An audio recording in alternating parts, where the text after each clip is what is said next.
কলকাতার সিআইডি পুলিশকে আমরা রিকোয়েস্ট করেছি তারা যেন এই যে সেফটি সোয়ারেজ লাইন এবং সেফটি টিঙ্কে যেন তারা একটু যেন ভাঙ্গার ব্যবস্থা করে, এবং তাদেরকে ধন্যবাদ, তারা অতি স্বল্প সময়ই তারা কিন্তু এই কাজটি করেছেন এবং সিআইডি পুলিশ সেখান থেকে যাদেরকে লাগিয়েছে তাদের দিয়ে প্রায় অনেকাংশই মাংসই তারা পেয়েছেন।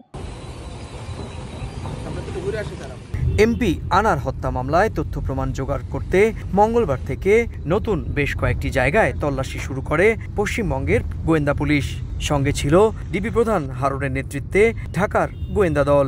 কলকাতার দক্ষিণ ২৪ পরগনা জেলার ভাঙড়ের চিরনগাছা, বাগজোলা খাল ও হাটগাছার খোঁজপুকুর খালে ডুবুরি নামিয়ে ও ড্রোনের সাহায্যে তল্লাশি চালানো হয়। তবে সেখানে মৃতদেহের কোনো অংশের অস্তিত্ব পাওয়া যায়নি। পরে ডিবি প্রধান হারুনুর রশিদের অনুরোধের ভিত্তিতে কলকাতার সেই সঞ্জীবা গার্ডেন্সের ফ্ল্যাটের কমোড সোয়ারেজ লাইন ভেঙে চালানো হয় তল্লাশি।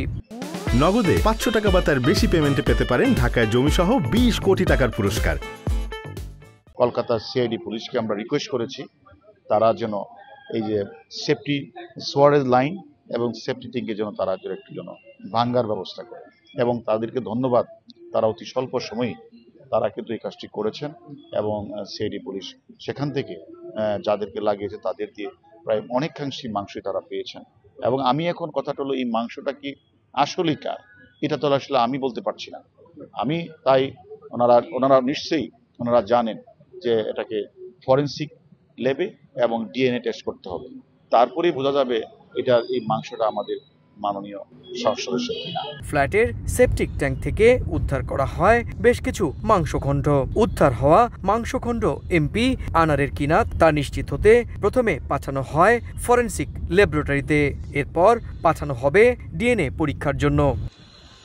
এর আগে ১২ মে চিকিৎসার জন্য দর্শনা সীমান্ত দিয়ে কলকাতায় বন্ধুর বাড়িতে আসেন আনার। ১৩ মে রহস্যজনকভাবে নিখোঁজ হয়ে যান তিনি। ১৮ মে বরানগর থানায় করা হয় নিখোঁজ ডায়েরি। এর ৩ দিন পর ২২ মে কলকাতার সিআইডি প্রধান আনুষ্ঠানিকভাবে এমপি আনারের খুনের তথ্য সাংবাদিকদের সামনে তুলে ধরেন। কিন্তু খুন হওয়ার কথা নিশ্চিত করলেও গোয়েন্দারা এমপি আনারের মৃতদেহের কোনো সন্ধান দিতে পারেননি।